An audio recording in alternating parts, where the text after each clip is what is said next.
अक्कड़ वक्कड़ बम्बे वो असीना पूरे सो आप कर्मयोग कर लो, 100 में लगा धागा चोर निकल के भागा अब ज्ञानयोग कर लो, मैम खाए बिस्कुट सर बोले वेरी वेरी गुड अब अष्टांग योग। ऐसा नहीं है, ये रास्ता एक ही है। There is one path, these are different ladders to that path. A for association or devotees of the Lord, B for books like Bhagwad Geeta, Bhagwatam, C for chanting the holy names of the Lord, like we chant Hare Krishna, a Muslim person can chant Allah's name or a Christian can chant Christ's name, perfect. C for chanting the holy name, and D for diet of prasadam. A, B, C, D is practical spirituality for modern age.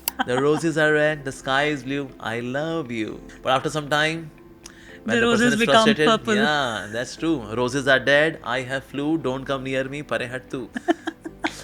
Sattva represents the purity, the simplicity. Rajas represents the passion and the desire. And Tamas is lethargy and restfulness and that energy. How to balance these energies within us? We can't change the other person, but we have to work on our own selves. That I should not get affected. I'll not spoil you. I'll spoil your tamas. But I'll not allow your tamas to spoil my sattva.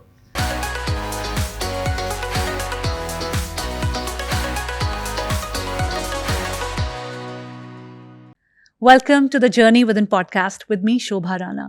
This is a podcast where we deep dive into the personal growth journeys of our guests. Now, through their journeys of self-discovery and transformation, we try to seek insights and wisdom to lead our lives in a better way. Now, it is these lessons that can really help us build a perspective on understanding the life that we are leading in the outer worlds, the materialistic life, and the inner world, the emotional processing that happens within me, that depicts the experience of life that I'm going to have. These conversations can be really interesting because they can put you on a path of self-discovery. Today, I'm really excited about introducing my guest to you. He is an ISKCON monk. His radiant smile captures the wisdom of ages, the abundance of knowledge that he possesses, and his teachings have touched the hearts of millions across the globe. He is known for simplifying the complex concept of Srimad Bhagavad Geeta, Srimad Bhagavatam, and Vedas and Puranas into these distilled nuances of learnings and teachings that we can apply in our modern lives. Please welcome with me Shree Amogh Lila Prabhu on the Journey Within podcast. Thank you very much, Shobha. I'm really honored to be on your podcast. Thank you very much for inviting me. Hare Thank Krishna. you so much, Prabhuji. Hare Krishna. Hare Krishna. Your smile just sparkles the whole room. You know, of course, we have lights. This is all your smile. You know, it has healing properties. I'm really telling you that because the moment you walked into the set, the aura has changed. No, it's all grace of God. I'm a small instrument of grace of God. Nothing is mine. Like in Hindi we say, करते हो तुम कन्हैया, मेरा नाम हो रहा है. So ultimately, it is all grace of God, and we are small instruments of His grace. So credit goes to Lord Krishna. Prabhuji, I want to talk about a lot of things with you, but first up, I want to start with your name. Okay. Your name is Amogh Lila Das or Amogh Lila Prabhuji. What is the story behind this? Okay, actually my name is Amogh Lila Das because Amogh means spotless. Amogh means pure. Amogh means which is undefeatable. So that is Amogh. And Leela means divine activities. So Amogh Lila is the name of Lord Krishna because his Leelas are spotless. They are pure and they are purifying as well.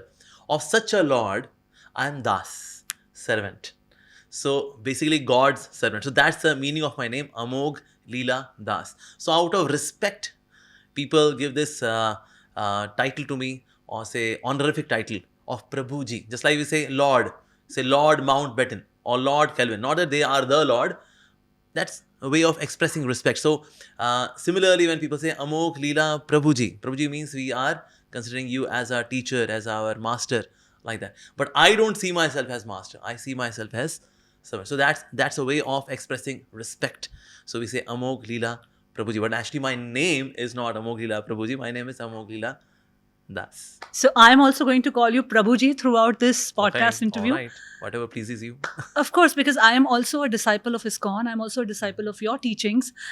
You are influencing youth in such a humongous way. And there are so many things that I want to talk about, right from the challenges that the youth faces today and how in our ancient scriptures and ancient history in Srimad Bhagavad Geeta, the answers for a lot of these things can be found. But firstly, I want to start with love. Okay. I was watching one of your interviews somewhere, and you had shared that you were the love guru of your college friends circle group.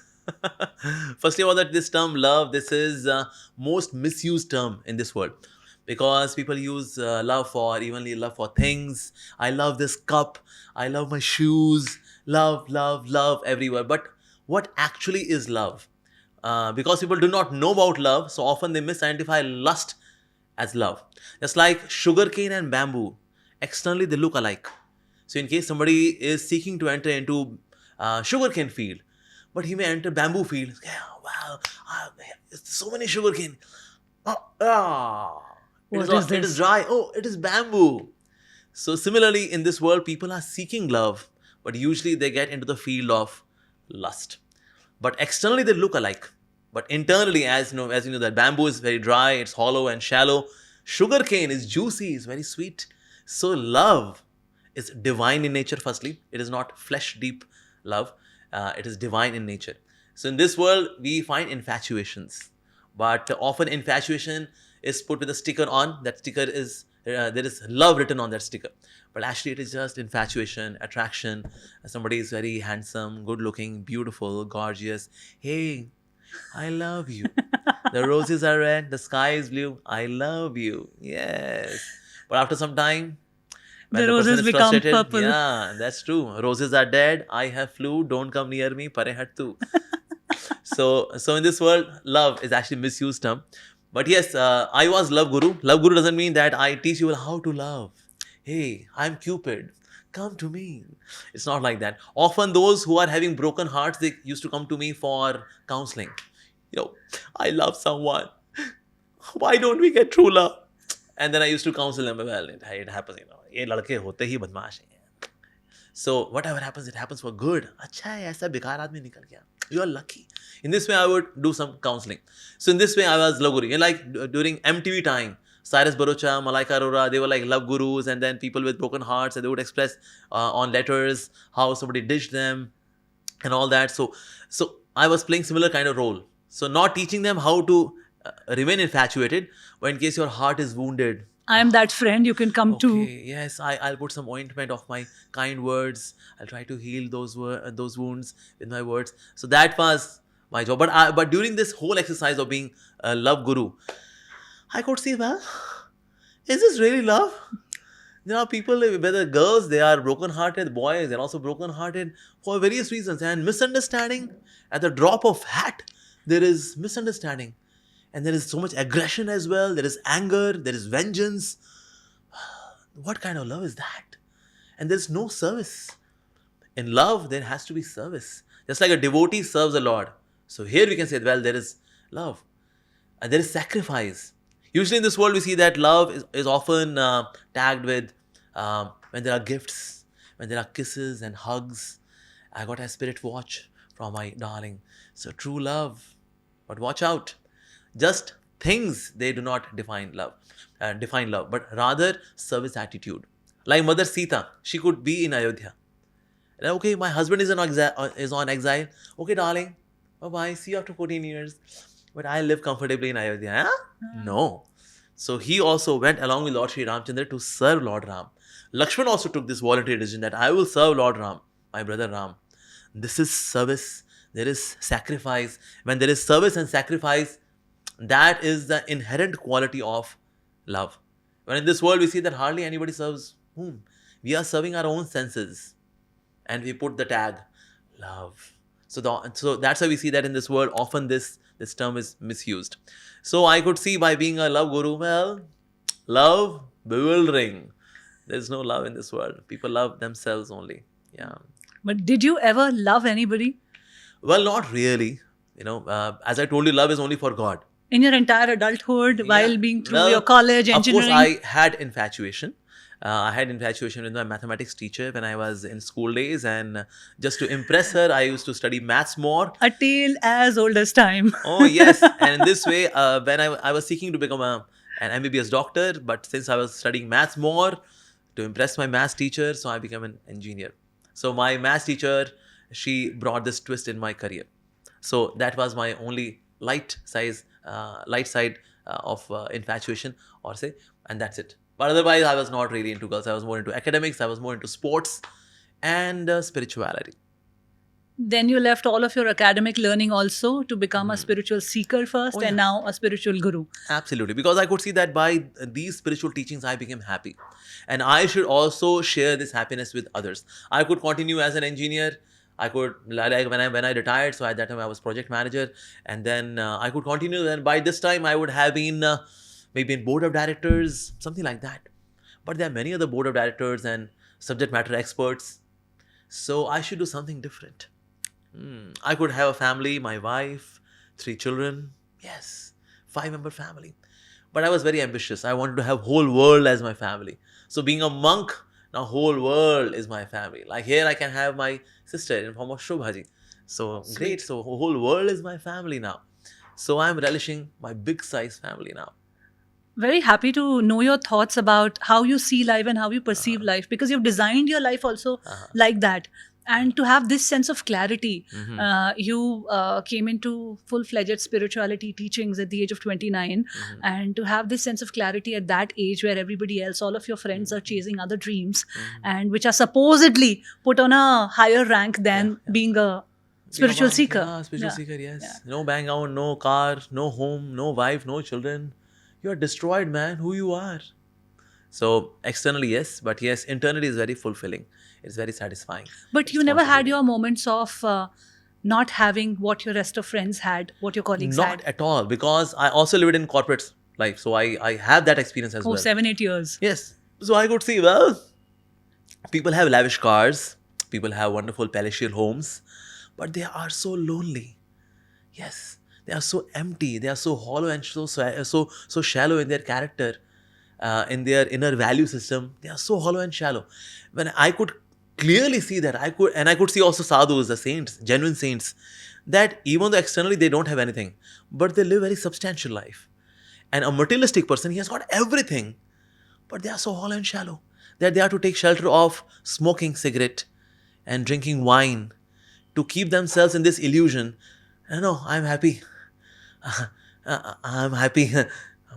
And these regular reminders every weekend Yeah. that you've got a life, you're worth something, you're worth what you have built, and associating your worth to all of that you've acquired for yourself. So both the lives were at my purview, materialistic life as well as spiritual life. And I could clearly see that, yes, spiritual life is so substantial. So I may not have external opulence as other friends of mine they have, but I'm very satisfied because I'm somewhere contributing in the lives of people and they are becoming happy. So what is my fees? What is my salary? The smile on their face is my salary. Okay, I'm done. That means I'm a millionaire. Yeah. I'm smiling throughout this interview, Prabhuji, and that is because of your presence and the clarity that I'm trying to seek out of the answers that you're giving, Prabhuji, because I'm also at that point in my life. You know, we all come at that, we call it midlife crisis, quarter life crisis, whatever we term it as. But there comes a point when you sort of start understanding the concepts of loneliness that you're saying, that even that's after true. building things for yourself, why you're internally, inherently not happy. So why do you think people, even when they have full-fledged families, they have a big team that works for them, Yes. they have all the materialistic pleasures, why the element of loneliness is still sticking to their lives? Yeah, it is happening. Why? Because they are not fulfilling all of their needs. Like we know about Maslow's needs hierarchy. So there are physical needs, and there are mental needs, intellectual needs, egoistic needs. And on the top, there is the need of self-actualization. It is a core of all the needs, actually. So when people do not fulfill this particular aspect, the need, the spiritual need, so even though they are fulfilling their physical needs, like for example, say they are eating nice food, they're having branded clothes, physical needs done. Okay, emotional needs, we are socializing, we are meeting with people, done. Intellectual needs, you are learning something new, so intellectual need is also meant. And then we have egoistic needs. Somebody appreciates us. You are so good. You are so calm. You are so intelligent. You are so beautiful. You cook so nicely. My egoistic need is also done. Only one need is undergoing starvation, and that is spiritual need. And that's why people are not satisfied. And once they fulfill this need, even though other needs may go here and there a little bit, still they are okay. Like those who are sadhus, those who are genuine saints, not fake sadhus, corrupt sadhus, genuine saints, they may not have all the needs being fulfilled. In the sense, they may not have very good looking body, right? They may not have a lot of following. There are many sadhus who are not popular, right? So their egoistic need is not getting fulfilled. But because their spiritual need is getting fulfilled, they live a happy life. There is also a caveat to this whole Maslow theory, Prabhuji, which is that according to the theory, you have to satisfy the first need, which is physical first, then emotional. It's like a progression that you go through. Yes. But when we see sadhus, they're directly at the self-actualization need. They're not doing the physical needs. They're not wearing the branded clothes, and But they're they not doing started all there of as that. well. As you said, that yes, it happens. That we start with physical need. And there are many sadhus, they completed, they are done with their physical needs and all that. And day-to-day life, they also still fulfill their physical needs in terms of having nice prasadam and taking proper rest. So they do that. They also socialize with other saintly devotees, or they meet good people like yourself. So in this way, we get other needs as fulfilled. But yes, that need, which is the core of all the needs, that has to be fulfilled. We can't ignore it. Other needs should also be fulfilled. I'm not saying that we have to ignore them. We also fulfill this need, the other needs. But spiritual need is the core of all the needs. Because at the core, we are spiritual. We are not humans having spiritual experience. We are spiritual, having this human experience, because we get this human form of life. The soul gets this human form of life. So that is, at the core, we are spiritual. So we have to fulfill that need. And often people keep postponing this need, that after retirement we will be spiritual. And people are never also fully satisfied with their, let's say, physical needs. If that includes 10 things, even if they have those 10 things, then the upgradation, 10.1 version of the same 10 things, then 10.2 version. There's no limit So to it. that is what I hear from people, that अरे ये सब बहुत ऊपर जो लोग पहुंच गए हैं, जिसके पास बहुत पैसा आ गया, उन सब लोगों की बातें, because our basic needs are not covered. Whereas they're living in nice houses, they have all the nice amenities to their access, yet the definitions are tweaked. I think this whole confusion with this these concepts is leading to a lot of turmoil. So so physical needs, they are important, but they're not everything actually. And that's why I have worked with some top-notch people, very wealthy people, but we see that they are very shallow inside, very shallow in their talks. The content of the talks, it's very shallow, because they are not really nourishing themselves. It's more of being bossy, and they keep seeking more and more luxurious comforts, and through those luxurious comforts they are seeking happiness, but they are not happy. Reason being, that need is not getting fulfilled. And that's why sometimes even those who are having power, post, position, comforts, aristocracy, beauty, fame, they commit suicide. It happens. And people feel stunned. They feel astonished. How come a person who's having everything, anything and everything which we think is success, this person had, yet this person committed suicide? How come? Why? Because that need is not fulfilled. And that's why you'll see that there is not even a single example of a spiritualist committing suicide. Somebody who's reading Bhagwad Geeta, chanting the holy names of God, and one day commits suicide. Not even a single case in the history. On the other hand, there are many materialistic people, they keep committing suicide.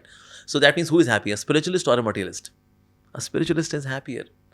So Very that true. is, This whole conflict between the outer world, the life that you are living in externally, that everybody can see and touch. Yes. That's one life, and there is one life that is happening inside of you. That is your inner world, Yes. where all of these higher pursuits are stemming. They are shaping up. Like, what is my definition of happiness? Yes. What makes me lonely? What makes me fulfilled? Am I Yes. doing the right things? And all of these things are internal. Yeah. So this coherence between the external and the internal world is kind of in a fix right it's now. very modern. Like once Menaka Gandhi, she was traveling with one of our Swami.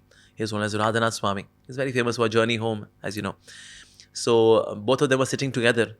So Menaka Gandhi, she asked that, Swamiji, you Hare Krishna people, you are just singing on the streets and all that. What do you do for ecological imbalance? In ecology, we see that there is so much imbalance. Because she's an environment specialist, so environmentalist, so she asked this question. So then His Holiness Radhana Swami, he answered very intelligently. He said, we work on inner ecology. Because inner ecology has gone out of balance. That gets reflected as ecological imbalance outside. So we take care of the inner ecology. So Menaka Gandhi, she could understand that yes, this is very, very wise answer. Because inside we are so dark. So even outside I may create a world which is very bright. But still in that bright world, I would do dark activities. Because inside it's all dark. So ecological imbalance which is inside has to be taken care of first. And then we see that people would be happy. Like Ayodhya. Ayodhya is known as Ayodhya. That means, firstly, nobody can fight with Ayodhya. Very powerful warriors. Secondly, Ayodhya, there is no conflict. Nobody fights with anyone. And thirdly, inside also there is no conflict. everyone is having one center, Sri Ramchandra. Because Ramji is the center of everyone's life, so there is no conflict. Even if there is conflict, but there is no combat. Conflict can still happen because my opinion and your opinion. But yet, we are happily settled. Why? Because the center is same. So that is what we are to understand. But how to bring this ecological imbalance come to balance? Just like in a river, when we throw stone on different spots, so there are ripples and they all collide with each other. But in case we are throwing stone in one spot, you, me, everyone, so then ripples, they complement each other because we are all throwing stone in one place. Multiply Similarly, together. yes, exactly. So similarly, when we have our ego centers common, that means we have to satisfy that one person, the Supreme Lord. Then ripples of happiness are there together complementing each other. But once we think that, well, my ego center, I should be happy, I should be happy, I should be happy, I should be happy.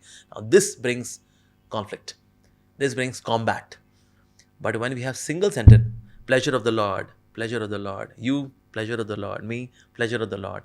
And then there is no conflict because we are all working for the same mission, pleasure of the Supreme Lord. And that is spirituality. Acting, working, thinking, everything for the pleasure of the Supreme Lord, seeing Him as our beloved Master. That is what I was just going to come next to, Prabhuji. What is the easiest way to understand spirituality and how does it look into the practice in everyday life? Yeah. Actually, in Satyuga, people used to do meditation. You sit straight and then we do sadhana. And there is Ashtanga Yoga. So Yam, Niyam, Asan, Pranayam, Pratyahar, Dharana, Dhyan, Samadhi. Ashtanga Yoga. Nowadays, most of the gurus, they only teach pranayam because pranayam settles mind. That's it. So, but Yam, Niyam, etc., Khana, Pina, well, whatever you want. There's other breed that teaches only asanas. Yeah, asanas, which is a basically Vedic version of aerobics. So, okay, True. 1 and 2 and twist. Okay, now let's do in a Vedic way. Okay. Yeah. So it's more of like that. So Dhyan Yoga used to be practiced by the Satyuga people. We can't do meditation. People can't even sit in meditation. They have got the mobile phone and then this kind of meditation. What kind of meditation is this? So Kali Yuga people, they can't do meditation. Treta Yuga people, they used to do yagyas. That means fire sacrifice. Swaha. Now, in Kali Yuga, to get pure ghee, cow ghee, is very difficult to get A2 cow milk ghee. It's a rare commodity. Yeah. And to get a very pure priest, that's also a rare thing, a rare species to find out. And with clear pronunciation, with good intention, he's not money oriented. Very difficult to get such a priest. Okay, so we can't do that. Achha. So then maybe deity worship. We worship the deity. That also we are not able to do because many people say, well, that's idol worship. You're idol worshipper. You're a murti puja karte ho tum.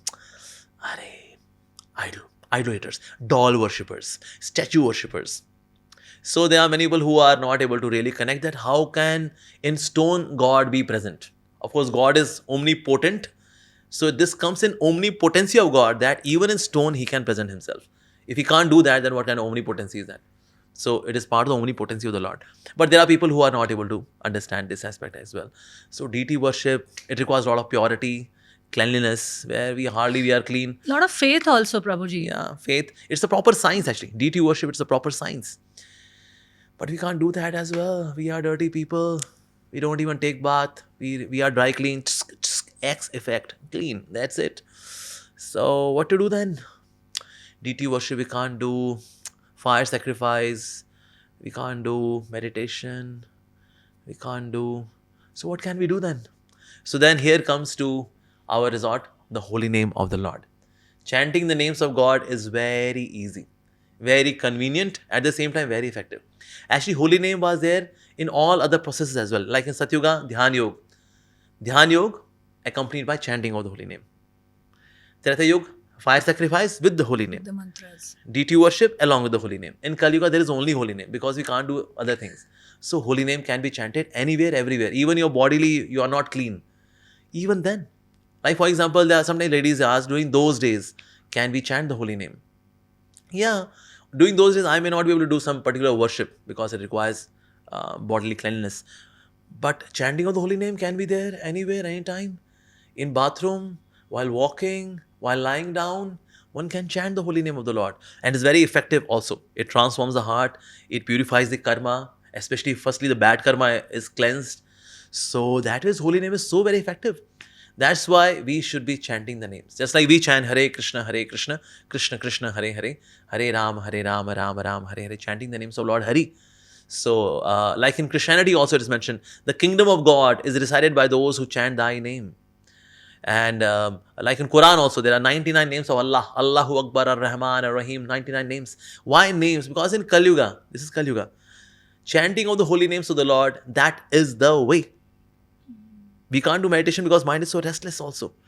But chanting, when we speak out the names, it's a very active kind of meditation.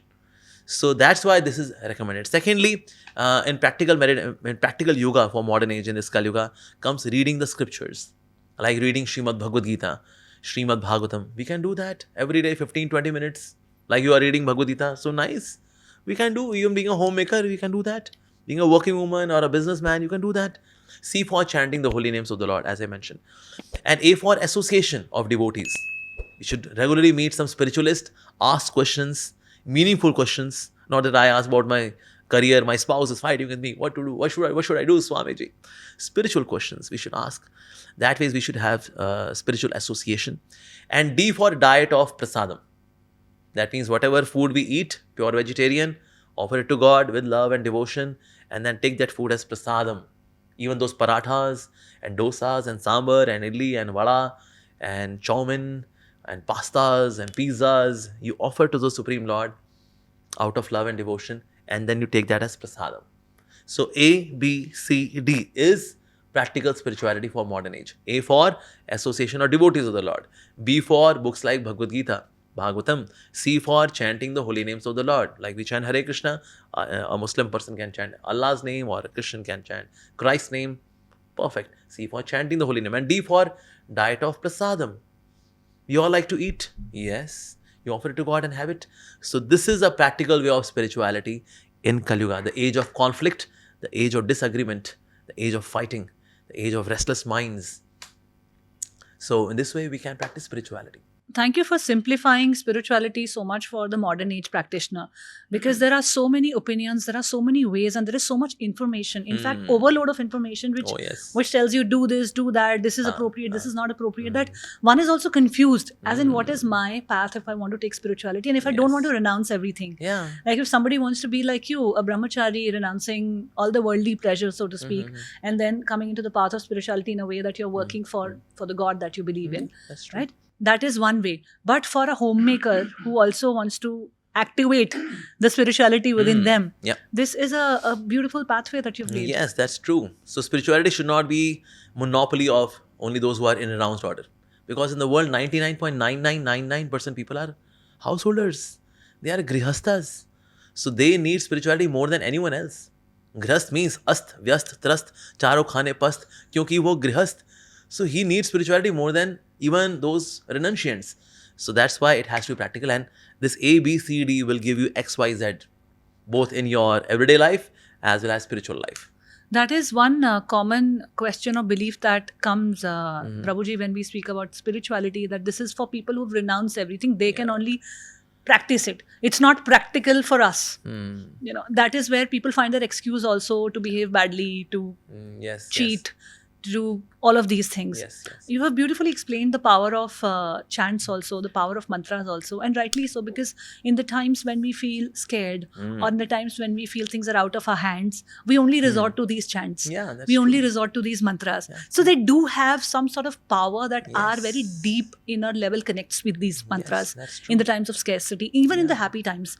We go to Lord and offer devotion in terms of these mantras and chants. Yes, that's true. In fact, in the University of California, they did this research on the impact of sound vibrations on our minds.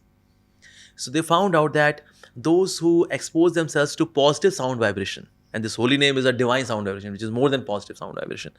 When we are exposed to such sound vibrations, we get even biological benefits, physical benefits, like cognitive powers. They are increased, they are enhanced. Why? Because of the chanting of the holy name, those vibrations, they enhance it. Even there are genetic disorders, they are stopped because of chanting of the holy name. And we become more empathetic. That means we become more human, because humanness is all about empathy. We become more human by those sound vibrations. And that's how you see that devotees are having better relationships. Why? Because they are more human. So that way is also we get benefited. Many of the diseases in the body, they get cured. And the way of thinking, understanding subtle things. Understanding gross things are easy, but subtle, people can't understand. We get that subtle intelligence as well to understand subtle phenomena in this world. So there are some of the even everyday life benefits, physical benefits, mental benefits, intellectual benefits, psychological benefits, and spiritually, of course, out of the world benefits are there. So when there are so many benefits, then why not to avail the benefits? This is just one segment of the holy Vedas that we have. There are 4 Vedas, and every Veda has 4 segments to it. Yes. And one of those segments happens to be mantras and these spiritual practices. Yes. If that segment can have so much influence on us, imagine practicing all of the things. Those are there.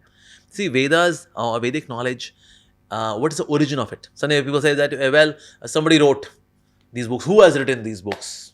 Some human being might have written. No.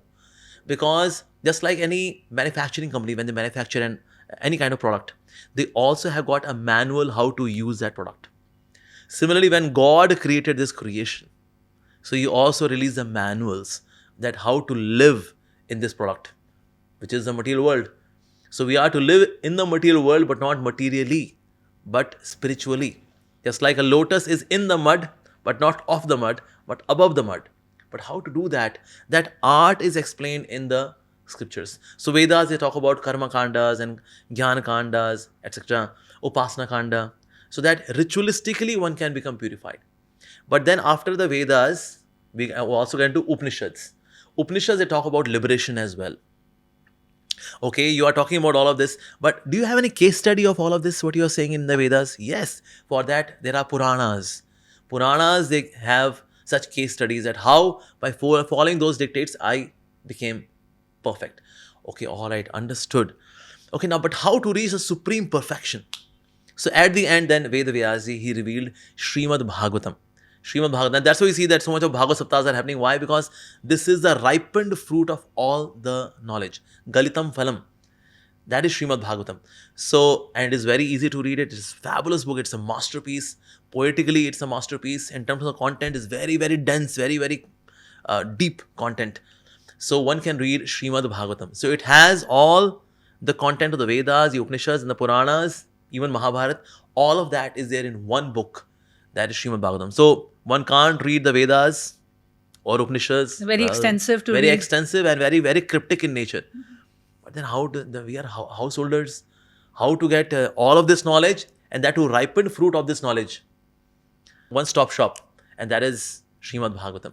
So one can read that, and that is available also as well. One can go to Amazon or come to a Hare Krishna temple, purchase a copy, and then start reading with your family. Husband, wife, children, okay, come together for 15-20 minutes, we would study Srimad Bhagavatam. We can do that. And that's a good way of, in terms of family bonding, it's very good. And spiritually also, it is very uplifting. So one can study Srimad Bhagavatam. In fact, in Srimad Bhagavatam itself, there comes a conversation between Dharma personified and Krishna. So so Dharma personified, he asked Krishna that Krishna, now you are finishing your Leelas, you are going back to your abode.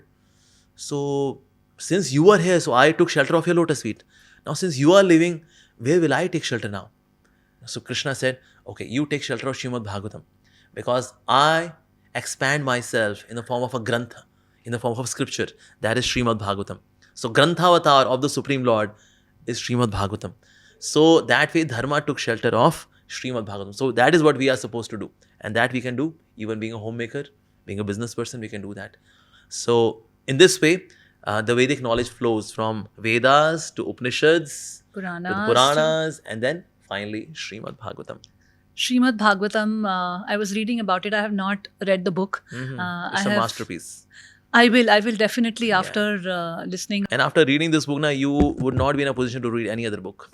It gives you such taste that you can't settle for any low class taste. I felt so after reading Srimad Bhagwad Geeta also. Oh, yes. What a powerful, powerful book. And there's a reason that it has stayed relevant through all the years, so many things have changed, new inventions have come, previous concepts have gone, new concepts have taken the stage, but the learnings and the teachings of Srimad Bhagavad Gita are still relevant, and I think they will always be relevant, irrespective of how this world is going to evolve and change. Absolutely.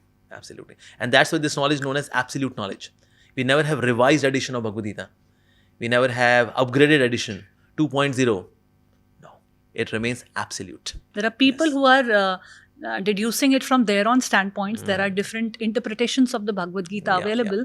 But yes, there is no Bhagavad Gita 2.0. There is not even one shloka here and there. It's the same number of shlokas everywhere. 700.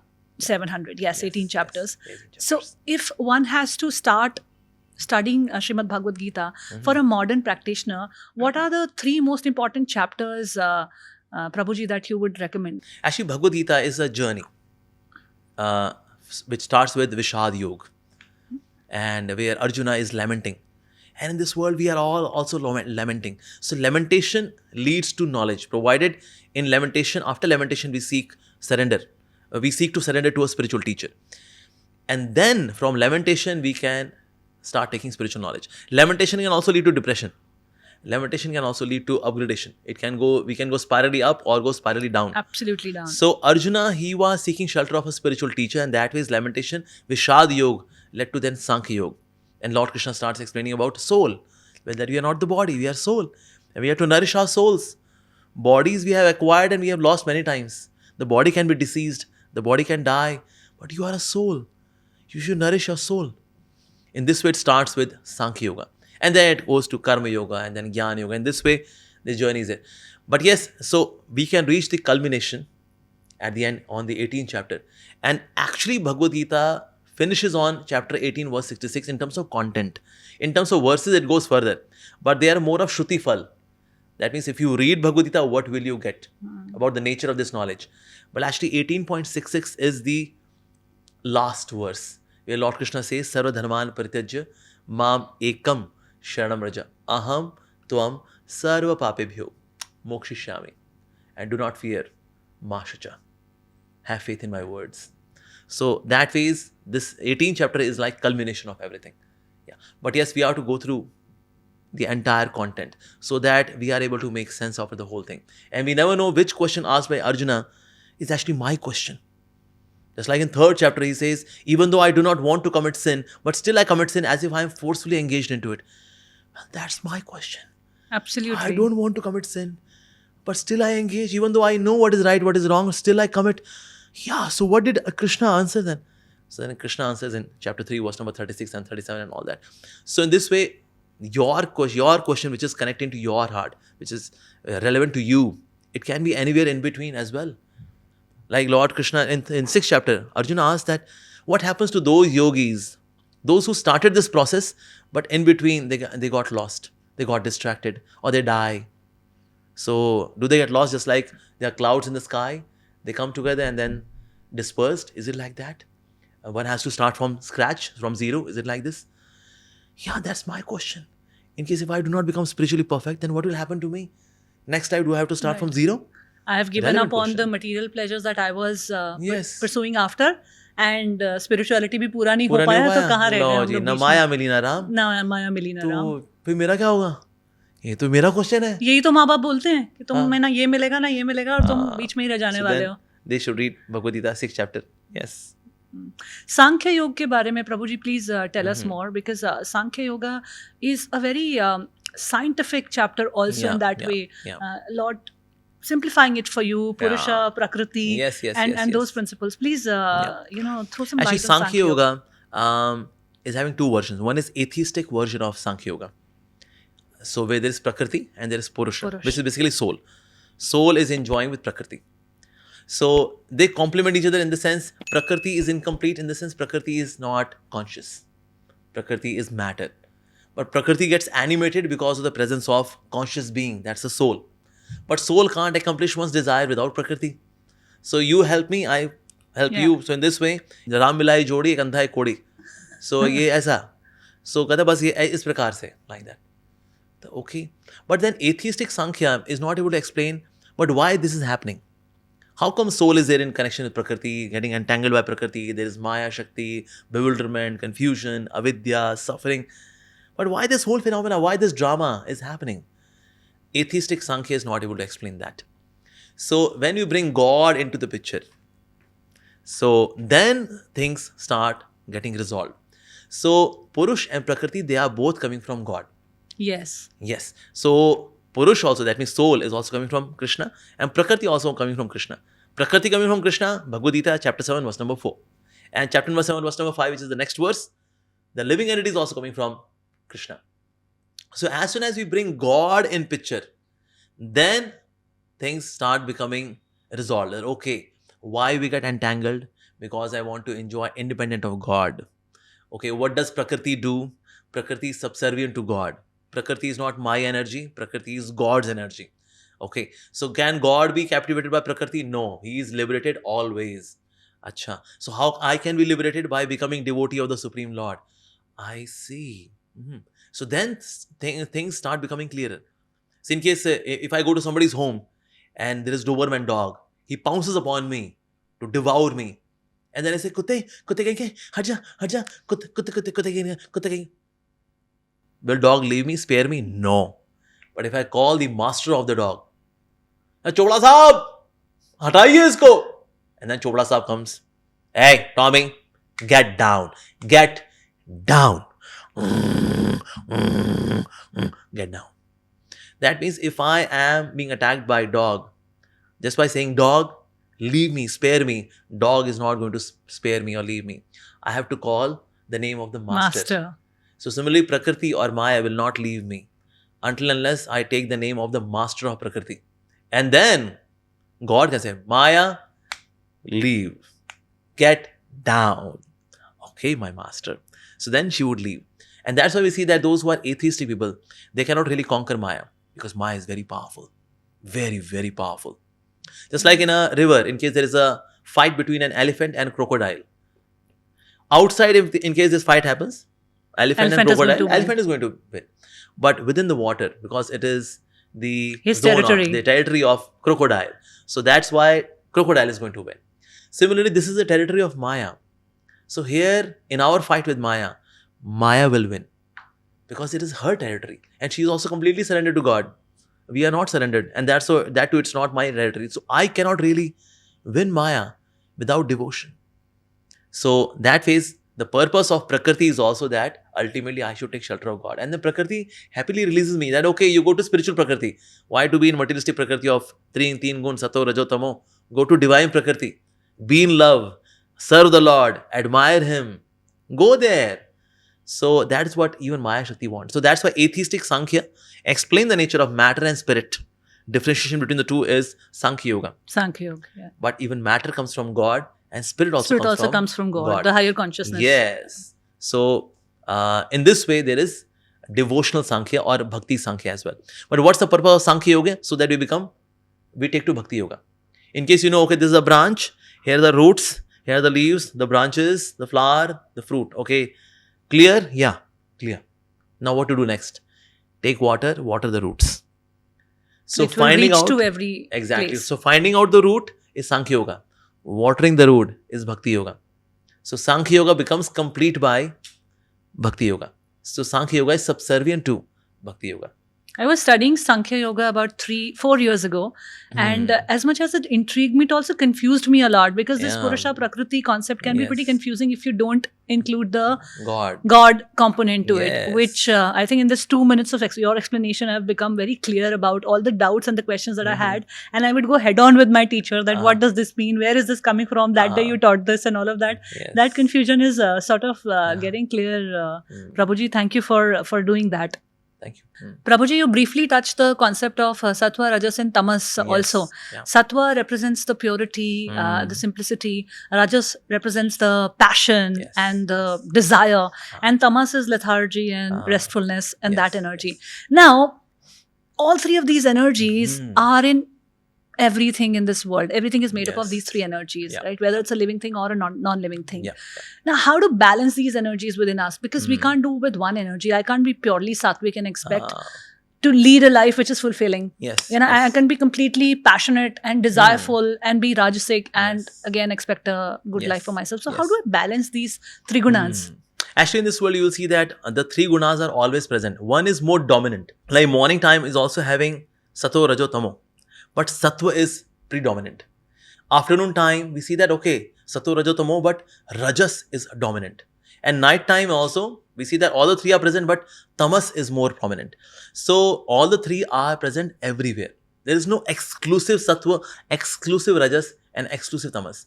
They are always accompanied by the other two, but one is playing the dominant role. That's the thing. So we need all of them. Like for example, for having good rest, I need tamas. Having good sound sleep. At 10 o'clock, sleep. Get up by 4 o'clock. Yes, for that I need those 6 hours, good rest. So tamas is also required.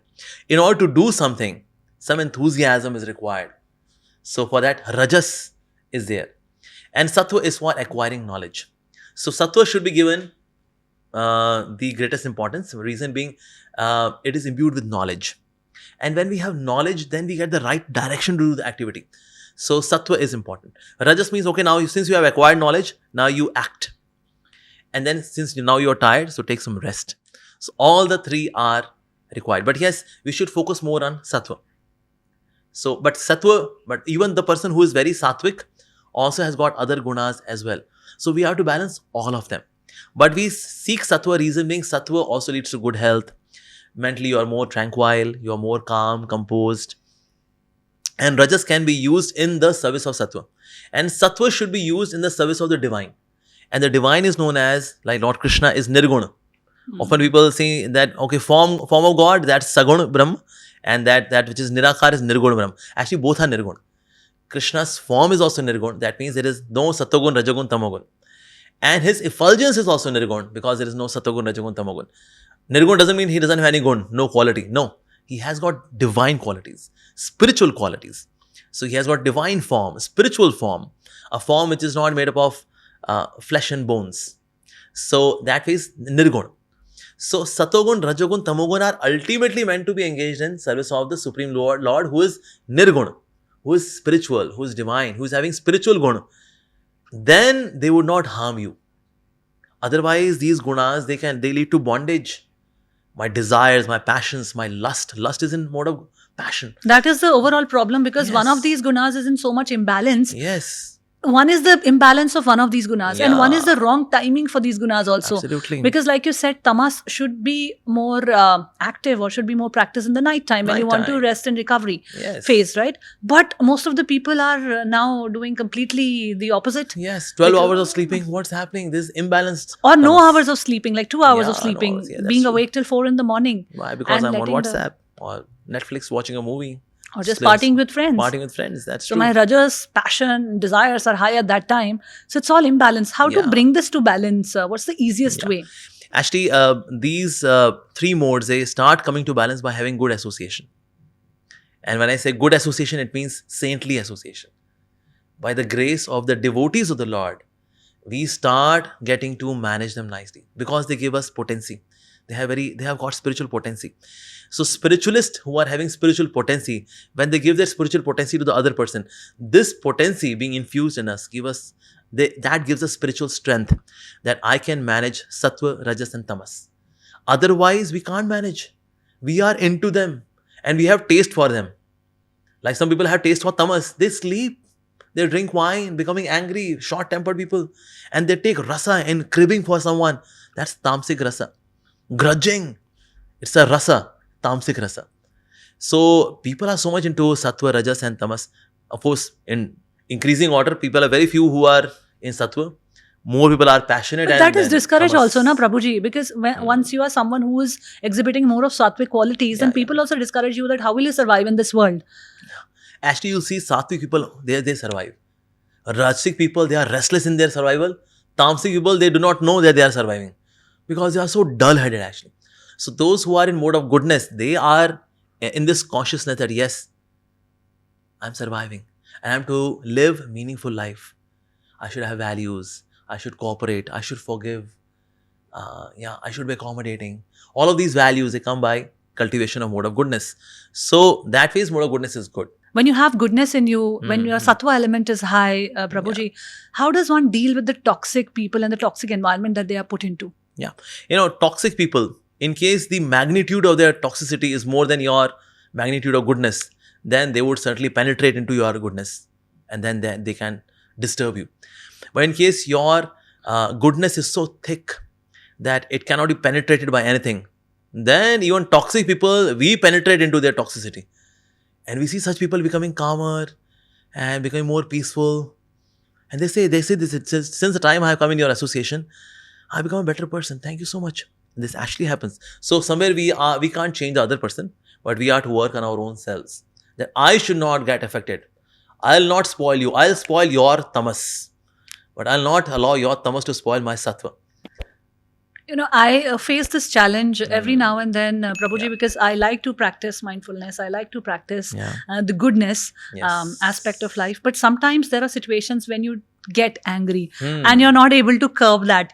Although you know that it's not good for you, it's doing you more harm than the good, and all of that. Everything you know in theory and even in practical too. But at that point, it becomes very difficult. Just last night, I was just getting angry and a little agitated about things, how they were going. So how does one manage that? One thing is that when you are angry, do not speak. Just one small thing. Because when you are angry, we do not speak anything sensible. These days we do worse, na, Prabhuji. We type a WhatsApp message. Oh, yeah. But then delete it. Or you can have one WhatsApp group where you are the only one, and there you send the message. Because now you have sent the message to yourself. But yes, at that time we should not speak. Because we know when we are angry, I can feel the agitation. We feel the agitation here. Currently, I'm not in a position to converse. Currently, I'm not in a position to communicate. So then, after some time, when it is settled, say 50% is settled at least. It does settle after some time. And then we speak more meaningfully. You see, when you are agitated, with your words, you bring more agitation. And in agitation, there is no resolution. There is no solution to any problem. Only when we speak sensibly, then other person also thinks and listens to it sensibly, and then some solution can be reached. Otherwise, there is no solution to it. So that's why when you are agitated, there's not going to be any solution. First, calm down. Prepare yourself. Do you also get angry, Prabhuji? Yes. When is the last time you were angry? Yeah, I also become angry on myself. On others also. If something is not well managed, well executed. Yeah, in case somebody is being lazy. So for the betterment of the other person, say, well, you have become a monk. You should get up early in the morning. Why are you being so lazy? Why do you leave your home to sleep? That is a dilemma you have, right? When you have people working under you, that's the dilemma you have because you are speaking for the betterment of the product or betterment of the people also. Yeah. But one is becoming angry, pouring out your anger. Yeah. And that means you are angry. The second is that you become angry. That means the regulator is still in your hand. When we cook something, then the regulator is in our hand. Okay, sim, semi-sim. And then we make a nice preparation. So similarly, anger is an emotion. And when the regulator is in our hand, then I am to become angry. But in that anger also, there should be knowledge. Not that I said, you nincompoop, you fool, you brainless, spineless guy. Yeah. Why the hell are you here? So that spoils the relationship. But when you become angry, but there is knowledge and concern in that anger. Passion in that anger for something good. Yeah. Not really passion, I would say there is knowledge. It is for do's and don'ts, consequences. And then other person can also see that this anger is backed with concern. This person is worried about me. Yeah, I understand your concern. I know you are shouting, but you want me to become a better person. So, this will harm you. Harmful effect 1, harmful effect 2, 3, 4, 5, 6, 7, 8, 9, 10. Do you understand what I'm saying? Now, this anger is having knowledge. So, that kind of anger doesn't hurt. Prabhuji, do you believe that these negative emotions like anger, jealousy, competition, they're also essential for our being? There is a right use of all emotions. So, anger can be rightly used as well. I can be angry on myself in case if I hurt someone. My words are hurting someone, I should become angry on this tendency to hurt others. This is very good. I take other people cheaply, casually. This attitude, I should become angry on this attitude. This is the right usage of anger. In case somebody is really deviating from his duties or her duties, then becoming angry to realign the person in the right direction, that's perfectly okay. So every emotion has got a right application as well. So then it is okay. But of course, some emotions, they don't have any kind of application. Like for example, hatred, being envious, they don't have a right application. So that's why some emotions are to be completely given up. Given up. But many emotions, they have got right application as well. And so we should go for the right kind of application of the emotion. Prabhuji, now let's go to another interesting section. Okay. So I'm going to be asking you some rapid fire questions. Wow. So there are a few questions that I'm going to ask, and you just have to answer in one word or one sentence at max. The first question is Bhagwad Geeta in one word. Manual of life. Your favorite Bhagwad Geeta verse and why? Chapter 18, verse number 66, because it inspires complete surrender. Krishna Lila character that inspires you the most? Srimati Radhika. Because it has come out of Krishna himself. Yes. One emotion you think people struggle with the most today? Negativity, grudging, unforgiving nature. Quick advice for someone looking to boost their emotional intelligence? Take shelter of a wise person. A guru. A guru. A mentor. Yes. One common misconception about Bhagwad Geeta you'd like to debunk? Karam karo. Bhagwad Gita mein kya likha hai? Karam karo. Thodi sharam karo. The most surprising lesson from Krishna Lila that relates to emotional intelligence? Well, I would say Govardhan Lila. How we have to take shelter of God, and then He facilitates everything so that we come to Him. So that's the way to deal with it rightly. And then of course, like Draupadi calling out Krishna's name, that kind of Leela. Or say Krishna even stealing the butter from the house of the gopis, because that is how he has exchange with the gopis. Actually, motherly gopis, here I'm talking about. So of course, all the Leelas have got their own beauty. But yes, Krishna is very reciprocative with his devotees. A powerful mantra? Hare Krishna, Krishna Krishna, Hare Hare, Hare Ram, Ram Ram, Hare Hare. Mahamantra. Okay, in just one sentence, why must everyone read Bhagwad Geeta? Because in case you are not reading the manual of life, you will mess up your life. Just like we mess up with a gadget without reading the manual, we mess up our lives without reading the manual of life. And it's a love letter of God for you. It's a song of God. It's a song of God. Why he sang the song? For whom? For Arjuna? He's already devotee. Through Arjuna, he's sending the song for you, Baba. So read it. So it's a love letter of God. Come to me. I love you, but you don't love me. Please, come to me. Yes. Thank you so much for coming, inspiring, sharing from your wisdom, and just helping us and the youth of this nation learn so much. Thank you for, one of the motto for the Journey Within podcast is also to simplify spirituality for youth. So thank you so much for doing that for us. Thank you for inviting me. Thank you so much. Thank you. Namaskar. Hare Krishna. Namaskar. Hare Krishna. So it was wonderful experience coming to Shobhaji's podcast. It was awesome, asking such good questions, and she herself was a very good listener. So I would request you, please subscribe to this channel. Click on the bell icon button so that you get the latest updates, the latest videos as soon as possible, and keep learning, keep growing. Thank you so much, Shobhaji, for inviting me. Thank you so much, Prabhuji, for joining us on the Journey Within podcast. Hare Krishna.